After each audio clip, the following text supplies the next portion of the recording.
నీకు ఈశ్వరుడు ఎప్పుడు ఏమిచ్చాడో దానికి తృప్తి పడు. ఆ తృప్తికి కారణం ఉండక్కర్లేదు.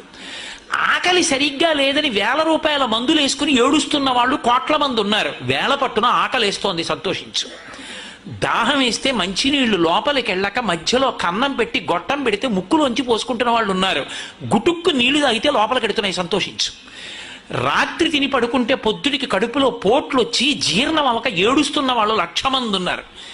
తిన్నది గుండ్రాయి అయినా సరే తెల్లారేటప్పటికి జీర్ణం అయిపోతోంది, సంతోషించు. పడుకుంటే నిద్ర పట్టక చారెడు మాత్రలు వేసుకు పడుకుంటున్న వాళ్ళు ఉన్నారు. తలగడా మీద చెయ్యెట్టుకుని ఇలా పడుకుంటే నిద్ర పడుతోంది.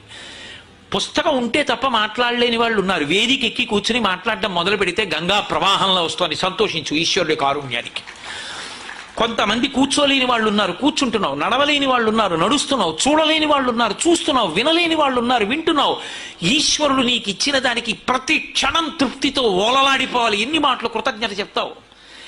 అది మానేసి ఎప్పుడు ఏదో పోయిందాన్ని తలుచుకుని ఏడవడం కాదు, వచ్చేదాన్ని ఊహించుకుని అలా జరిగితే బాగుండని కనుబొమలు ఎగరేయడం కాదు.